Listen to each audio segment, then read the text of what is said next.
Sa Catholic kasi, ang pamakikita natin sa mga simbahan is yung 9 and 10, di ba? Yung 9, you shall not covet your neighbor's wife, di ba? Yung 10 is you shall not covet your neighbor's goods. Yun yan, di ba?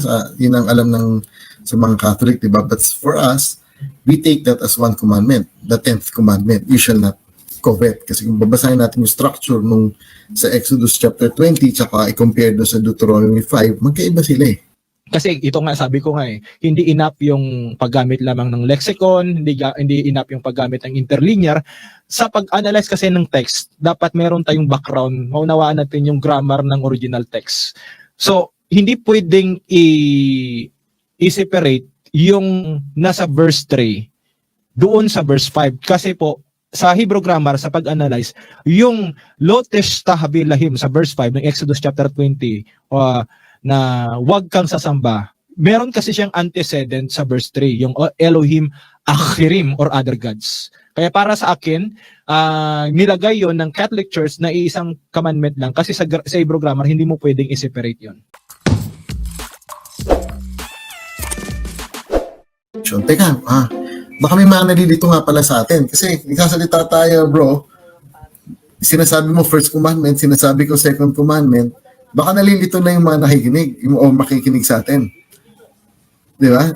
I think we should define that or clarify kung ano, what we mean by it.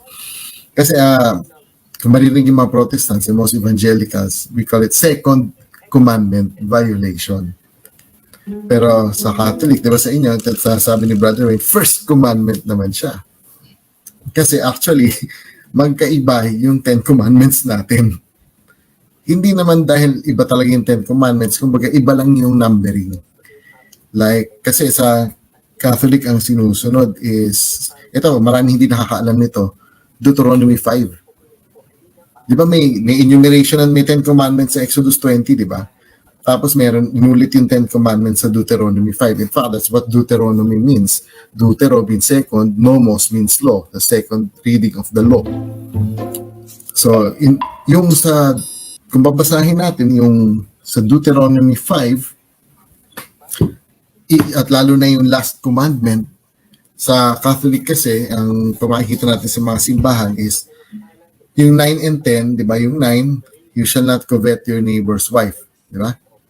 Yung 10 is you shall not covet your neighbor's goods. Yun yan, di ba? Yun ang alam ng sa mga Catholic, di ba? But for us, we take that as one commandment, the 10th commandment, you shall not covet. Kasi kung babasahin natin yung structure nung sa Exodus chapter 20 tsaka i-compare doon sa Deuteronomy 5, magkaiba sila eh. Tingnan natin yan. Exodus 20, if we go there, let's go to the last one, no? Saan ba tayo? Verse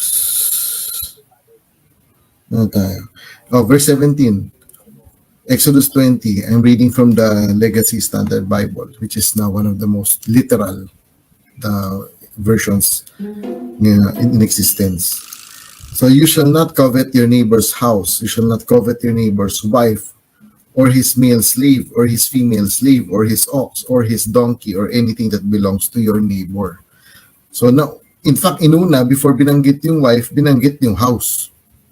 Pero kung compare natin sa Deuteronomy chapter 5, which is another recitation of the 10 Commandments, yan. Punta tayo ng verse 21, makikita natin difference dyan. Inuna yung wife. You shall not covet your neighbor's wife, and you shall not desire your neighbor's house, his field, or his male slave, or his female slave, his ox, or his donkey, or anything that belongs to your neighbor. So, di ba, mapansin natin, magkaiba yung order ng enumeration sa Exodus 20, verse 17, at sa Deuteronomy chapter 5, verse 21. So, evangelicals use Exodus chapter 20 as a basis for the 10 Commandments, while Catholics, Roman Catholics, more often than not, use Deuteronomy chapter 5. Kaya nakikita natin, nasa-split yung 9 and 10th commandments, or yung 10th commandment rather, to 9 and 10. You shall not covet your neighbor's wife, tapos you shall not covet your neighbor's goods. But in our enumeration, it's just you shall not covet. anything of your neighbors, wife, goods, whatever, etc. And bakit naging 10? Bakit 10 pa rin siya? Kasi we consider na yung, saan yan? Sobrang anak ng turn ng page. We consider yung first commandment ng Catholic na ginagamit as first and second commandment. So the first commandment, sa amin, the first commandment is verse 3. You shall have no other gods before me. And the second commandment is, you shall not make for yourself an idol or any likeness of what is in heaven above or on the earth beneath or in the water underneath. You shall not worship them or serve them, for I, Yahweh your God, am a jealous God. Visiting the iniquity of the fathers on the children, on the third and fourth generations of those who hate me, but showing loving kindness to thousands to those who love me and keep my commandments. So yun ang, for us, that's the second commandment. Kaya makikita natin yung mga pag nakikita niyo sa mga Protestants, nilalagay na 2CV or second commandment violation. So I think yeah, that's important na malaman ng ating viewers kasi para hindi sila nalilito. Hindi nila alam na magkaiba yung numbering natin ng 10 commandments eh.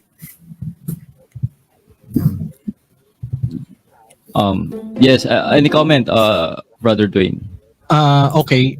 Yung kung titingnan natin yung mga books na isinulat ng mga nag-aral ng Biblical Hebrew, example yung nasa aklat na Year Through the Torah at saka sa mga websites ng mga Hudyo o mga halimbawa yung mga website ng Jewish people.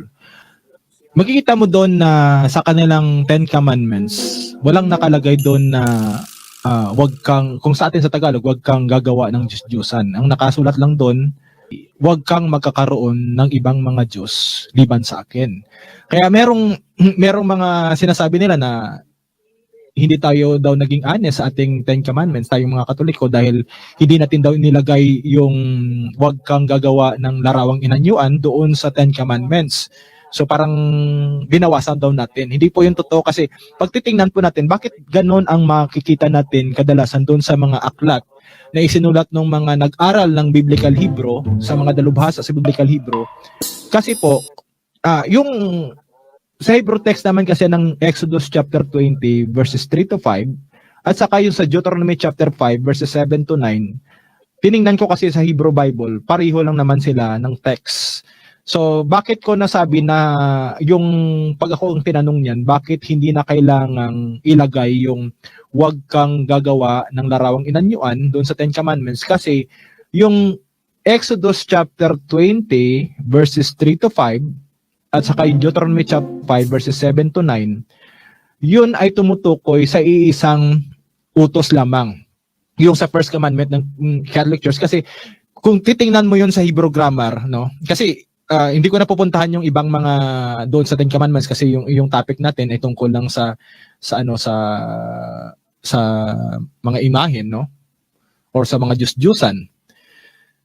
Doon kasi kung titingnan natin, no, ulitin ko, sinabi ko na dito kanina, no, sa verse 3 ng Exodus chapter 20 verse 3 or sa Deuteronomy chapter 5 verse 7, sinasabi doon, Lo yeye lecha Elohim achirim alpanay.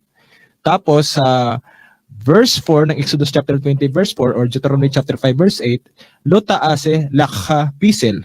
And then doon sa verse 5 ng Exodus chapter 20 verse 5 at saka Deuteronomy chapter 5 verse 9, Lo testa habil lahim. So may pareho silang, although mayroong mga tatlong law doon, no, na wag kang sa verse 3 ng Exodus chapter 20 verse 3, wag kang magkakaroon. Verse 4, Exodus chapter 20 verse 4, wag kang gagawa. Tapos Exodus chapter 20 verse 5, wag kang sasamba. Sa Hebrew grammar po kasi pag tiningnan po natin, kasi ito nga sabi ko nga hindi enough yung paggamit lamang ng lexicon, hindi enough yung paggamit ng interlinear. Sa pag-analyze kasi ng text, dapat meron tayong background, maunawaan natin yung grammar ng original text.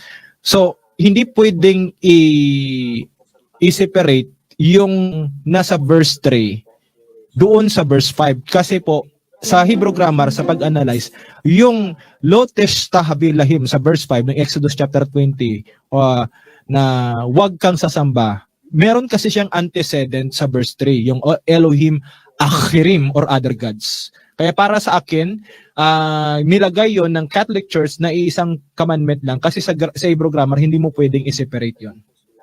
Ayan, yan lang masasabi ko. So ayan po mga peers, sanay kapupulatan po natin ito ng aral at kung nagustuhan niyo po ito, please like and share, ibahagi po natin sa mga kakilala po natin and please don't forget to follow and subscribe po ng ating YouTube channel, Mr. Curious Catholic.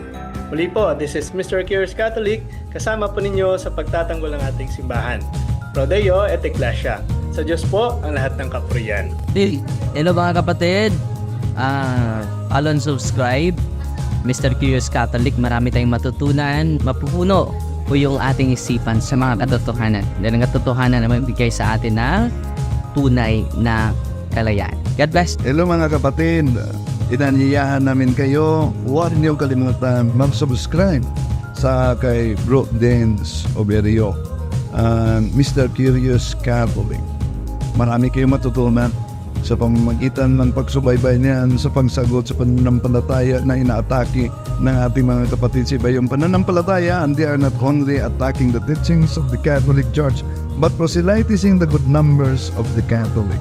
At sa pamamagitan sa pagsulotin niyo nitong Mr. Curious Catholic, Facebook page and YouTube channel, dami ninyong matutunan. Isabuhay natin ang ating matutunan. Pro Deo et Ecclesia.